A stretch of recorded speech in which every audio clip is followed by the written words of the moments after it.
This is Barclay and Barton on Manchester United with the legendary football writer Paddy Barclay and me, Wayne Barton. Join us as we look at different stories in Old Trafford history. In this series, we are looking at the early years of the Sir Alex Ferguson reign. Please like and subscribe to keep up to date for all the latest content on the channel. Funny that in his first few days, Alex Ferguson was pictured being given a tour of the museum by Martin Edwards, considering the loggerheads Atkinson had been in the building of it. Yeah. You mentioned best loan Charlton. Yeah. It's a good point to mention that Ferguson also talks about the player you produce being better than the one that you buy. He once wrote in a book, United's ratio of 2 of best loan Charlton being reared by the club and 1 being brought in was the right ratio. Of course, we'll talk about how well and how not so well that went throughout this series with those homegrown players like we already mentioned. But in those early days, we talk about wanting to return that culture to United. Ferguson did have discussions with Matt Busby where previously some of his predecessors had complained about Busby's interference. Obviously, they'd been long enough away that Busby wasn't going to be interfering anymore. Also with Jimmy Murphy as well. Fergie, in a way, couldn't believe Murphy had been alienated after learning how significant he was and sought him out for advice. He asked Murphy's advice on what to do, and Murphy told him to re-sign Mark Hughes as soon as he could. A little bit of patriotism coming in there. But he also wanted to instill Murphy's drive and desire into his youth team. And you mentioned Ryan Giggs, or Ryan Wilson as he was then. And we talked about the sort of not complete neglect of the predecessors, and whilst we could certainly say that Atkinson wasn't as proactive as Busby, most certainly, he did bequeath a jewel to Alex Ferguson in the shape of Eric Harrison, didn't he? Yes, absolutely. Eric Harrison, who basically coached, mentored, hassled. There was a wee bit of Murphy and Eric Harrison too. You know, he could have a harsh tongue, and so there was stick and carrot in as I understand it in Eric Harrison's methods, and that was probably why a contributory factor in that class of '92 coming through. They weren't all great hulking brutes, but they all had a bristling attitude about them. There was a bit of the Nicky Butt in all of the others too. And I think that reflects the attention to character and the winning mentality, as well as the coaching of Eric Harrison. Yes, a great legacy, and someone who rightly deserves to be a leading figure in the history of Manchester United at that time. Yeah, and obviously Ferguson was talking about the supplementation of 2 youth players and 1 senior player. In the short term, they needed more senior players. After the end of his first season, you mentioned Viv Anderson, McClair, Steve Bruce. He came a little bit into the second season, but McClair and Anderson were the first 2. Bruce and McClair would go on to become celebrated figures at the club. Anderson as well, but obviously McClair and Bruce won titles. I think Anderson was a shorter. He took a look at Johnny Sivbeck and thought, well, nice, neat player, but my God, we need someone to grab the games by the scruff of the neck, and that was one of the things that Viv Anderson did. He had that, talked before about that attitude, that winning mentality. Well, Anderson had that. Make no mistake about it, and Fergie tapped him up. No, George. Yeah, I know, you wouldn't believe it, would you? And George Graham told me about it. Well, this was many years later, and he said that he got someone who was in the England squad to tap him up. Well, it wouldn't take Sherlock Holmes to point the finger at Brian Robson, but when they were on England duty, Viv basically decided to join. And nobody could understand why he was delaying signing a new Arsenal contract until Ferguson stepped in and got him for what was an absolute bargain, 200,000, 250, something like that. That was an astute short-term buy. McClair was a tremendous signing because you'll correct me if I'm wrong, Wayne, but I think Mark Hughes had gone to Barcelona, hadn't he? Yeah. So they needed, and McClair and Hughes, they're not physically similar, but McClair had a lot of, although McClair didn't have that obvious power of Hughes or belligerence, my word, he performed those functions. He'd chase down defenders. He was a team player par excellence. No selfishness about him, even though he scored plenty of goals. He quicker than he looked. He was a tremendous signing, and really, they paid a lot. They paid nearly 900,000 to Celtic for him, but a really, really significant signing, and a terrific player who, what he didn't have in flamboyance, he made up for in contribution to the team. It reminded me a little bit of when Ferguson went to Aberdeen. He got a similar player who would lead the line and bring other players in and worry defenders, and that was Mark McGee, who ended up winning not only league titles but European Cup Winners' Cup at Aberdeen. And again, you wouldn't say an exact like for like with McClair, but again, a kind of player who gave much more to the team than maybe every fan would give him credit for. Yeah, McClair, a different kind of striker to what United have been used to. But incidentally, was the first since George Best to score 30 goals in a season, and that was in his 20 first season. in the league, wasn't it? Yeah. Was it? Yeah. Oh yeah, 20 league goals. Yeah. So he'd done brilliantly, and he had that sort of bravery in the box to sort of say, "I'm going to score that goal," which United desperately needed. They also needed that bravery, like you already mentioned about the Wimbledon dilemma. They needed some kind of physicality in the defence. That's right. And although McClair's not a huge bloke, can I just tell you a wee story about that? Yeah. I went to a function.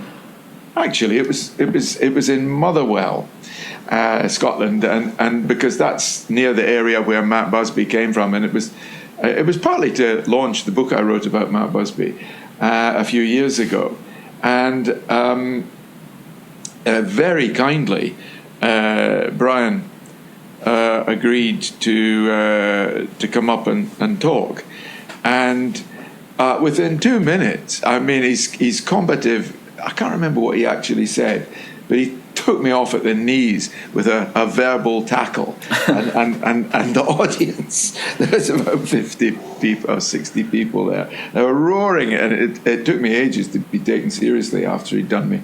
And I can't remember what it was, but it was brilliant. So he's still got that wit and aggressiveness about him, and he's got this great big beard. And you can hardly see his face, actually. It's that big a beard. But he's got that attitude still. He's great. And that was evident throughout his time at Old Trafford, and his goal scoring record, as you've just alluded to, was pretty good for someone who did so much for the team as well. Yeah, his character and personality became legendary. In the club's official magazine in the 90s, he had a column called Chucky's Diary, and it was just sardonic. It was just everything Brian McClair that you would expect. He was the kind of stories that you wouldn't expect Sir Alex would have allowed in the magazine, but because it was Brian McClair and the way that he was telling it, it'd be like players shooting into the neighbouring gardens, on the cliff because they were playing so badly and stuff like that. He was great, and obviously had a legacy at the club after retiring as a player as well. Another player who added physicality, we mentioned the defence, Steve Bruce came in, and he had that sort of war warrior mentality that maybe hadn't been seen in the back line since Bill Foulkes, really. I mean, Martin Buchan, a reliable defender, of course, supremely reliable, but a very different kind of defender. And the idea... Steve, sorry to interrupt, Wayne, I apologise, but Steve Bruce could play. He didn't have the elegance of Martin Buchan. You're quite right. I mean, in the Buchan and Greenhoff, I mean, for heaven's sake, they were like midfield players, the way they could pass the ball. Steve Bruce concentrated on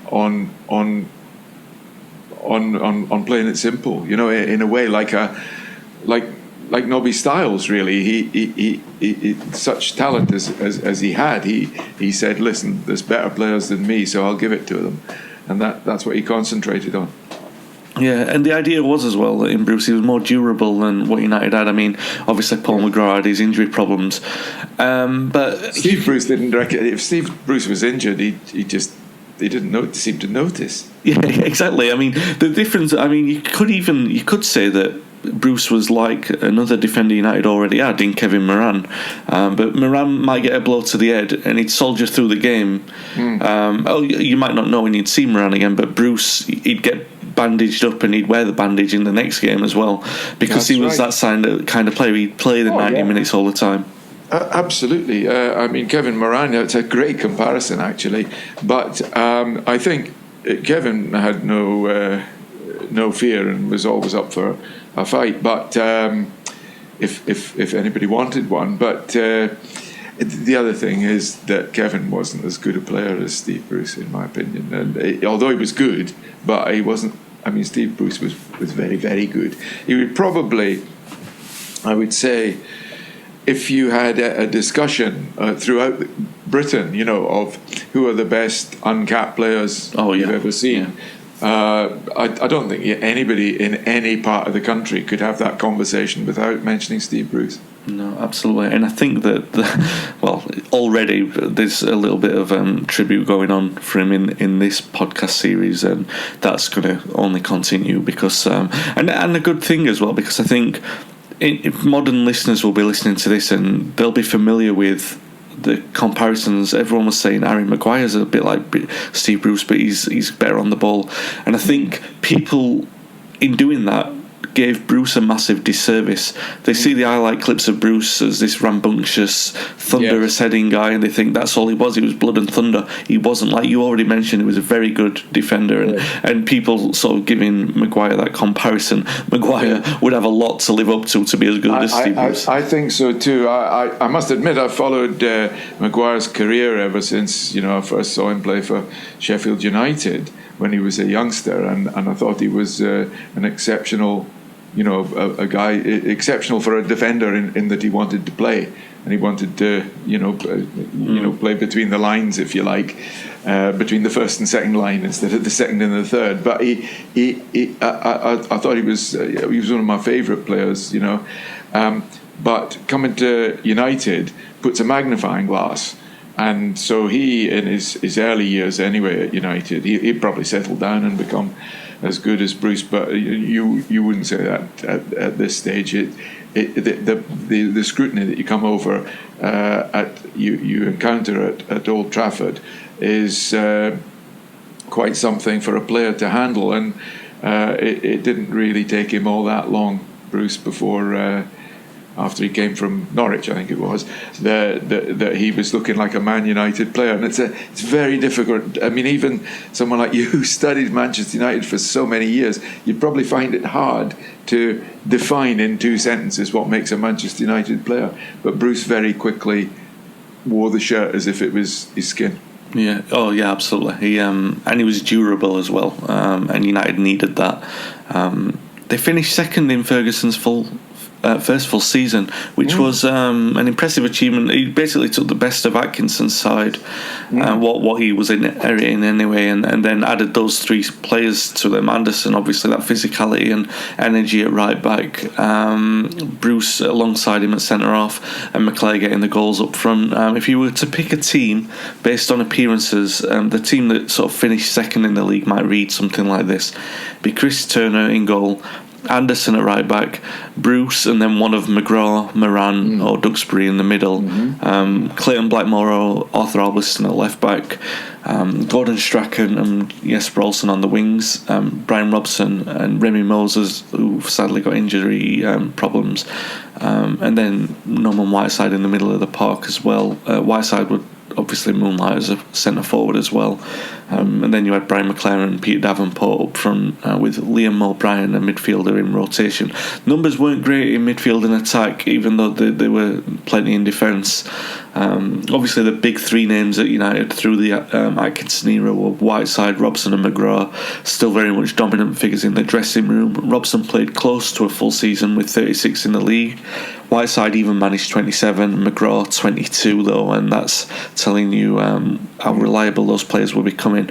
And the idea was growing, Paddy, that as talented as those players were, you don't win a league in 27 games, you don't win a league in 22 games. You need players for the 42 or 40 as it was in this season, and that much was evidenced by United finishing second, 8 points clear of Forest, but still 9 points behind a great Liverpool team as well. We talked about the mechanics, but let's remember the most famous game in those 2 years, which was at Anfield. Liverpool were set to win the title and could win it by beating United, and were 3-1 up and set to win when Colin Gibson was sent off for the visitors. There was a famous comeback for United in the last 25 minutes, Brian Robson scoring, and then Gordon Strachan netting and celebrating by imitating smoking a cigar in front of the Kop. He later admitted he was terrified, but did it on impulse. It's a fond memory of the early Ferguson years. It was almost like the last hurrah of the Atkinson team, wasn't it? Yes, it was. It was, a terrific football match, and as you say, a little bit of that cockiness from Strachan, and as you know, he was honest enough to say that if he thought about it, he wouldn't have done it. But it was kind of one of those sort of iconic moments, and it was, I suppose, it was a shaft of glamour in an era that was in a sort of passage of the Ferguson years that was a little bit short of that, and you know, we all know the phrase, you know, about you know the imperative to knock Liverpool off their perch. In fact, it was Arsenal really that had to be knocked off the perch, but it was in the end. But Liverpool were the yardstick then, and to come back like that with 10 men on their ground was quite something. Yeah, and like I said, vintage Atkinson. They refused to lose at Anfield really under Atkinson, so it's funny that there was a little bit of that feeling still there. And I think Ferguson, obviously there would be some famous defeats by Liverpool as he tried to rebuild United, which we will be talking about in due course. After that game, Fergie told reporters it was no surprise managers have to leave here choking on their own vomit, biting their tongue, afraid to tell the truth, knowing they have been done by the referee. Liverpool manager Kenny Dalglish was feeding his baby daughter Lauren nearby and told the press she'll get more sense out of her. But this was, I mean, this was... I'll tell you, if you've ever bitten your tongue while choking on your own vomit, Wayne, and I know that you, with your impeccable lifestyle, would never have got in that situation, but it's not easy. And no, you're right, Dalglish was walking past with his baby daughter Lauren in his arms, and he said to the guy who was interviewing Ferguson, "You might as well talk to my daughter. You'll get more sense out of her." But it was what was significant about that, I thought, was for Ferguson to be so irate about drawing at Anfield. Yeah. You know, drawing at the best. You know, well, in fact, it was just after. I don't know if it was the next game, but it was just after that game that Liverpool beat Nottingham Forest 5-0 at Anfield, and Sir Tom Finney said he'd never seen a better display of football in his life. So that's the magnitude of the result. And for Ferguson not to be totally happy with his day's work,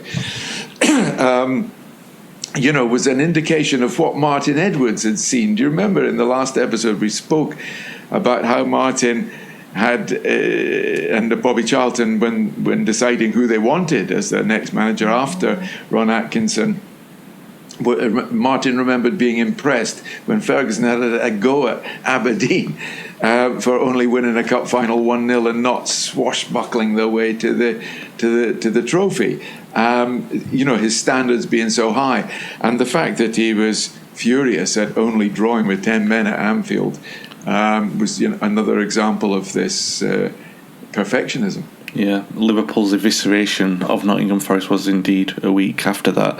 It was I guess you would call that the symbolic game of the 80s in domestic football, yes. Because of the size of the defeat and the fact that Forest were obviously previous European Cup winners. Liverpool were just playing this incredible brand of football, one of the best Liverpool teams of all time. That draw between the teams was the only game in the last 8 where United dropped points. So the 9-point gap between United and Liverpool showed how early Liverpool had taken control of the division, and also how strongly United had finished. It finally seemed as though momentum and consistency, 2 words missing from United, were present under the new manager. To bridge that gap, Sir Alex made a move for Paul Gascoigne of Newcastle United and felt assured that the mercurial midfielder would move to Old Trafford. But that's a story for another day.